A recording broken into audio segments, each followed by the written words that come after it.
Stephen A. Smith for president, have we all lost our minds? My favorite genre of Donald Trump soundbites are the ones in which he obviously has no idea what he's talking about, but keeps plowing forward, regardless the verbal equivalent of posting through it. A classic of the form came when he went on camera in the wake of Hurricane Florence and said that it was one of the wettest we've ever seen, from the standpoint of water. Trump's trademark public speaking strength, one that, it must be said, has been waning considerably in the past couple of years, has been to feel entirely comfortable going in front of a camera and, rather than doing even the slightest bit of research to have the faintest notion of what might actually be going on, just winging it. Of all the Trump personality quirks that have lowered our national floor over the last decade, this is one of the most pervasive. We used to mock people for going on television despite being clueless on whatever they're supposed to be talking about. Now we're too busy looking at a second screen to notice. We're like the kids in Charlie Brown cartoons listening to teachers. We just hear the sounds.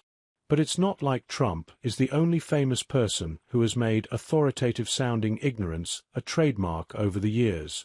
As a sports fan, Trump's soliloquies have always reminded me of a man who mastered the practice a long time ago.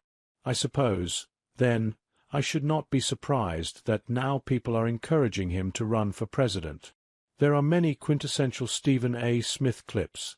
He has, after all, built his career on the 2-minute segment. But this one from 2018 is my favorite to recap. Smith, while discussing a game he was paid to analyze, mentioned two players who were not in fact on either team playing in the game, emphasized the importance of another who was not currently in the league, and got the name of one of the teams wrong. If he did not have someone else on the panel with him to correct him, he would have just plowed right through. Smith isn't a sports analyst. He has just mastered the art of sounding like one he has, essentially, weaponized sports shouting. Smith isn't doing any more research now than he used to, but he and his network have learned that there's no reason to put him in a position where he's supposed to spout actual facts. The mistake of the 2018 segment wasn't that Smith didn't know anything about the teams he was discussing.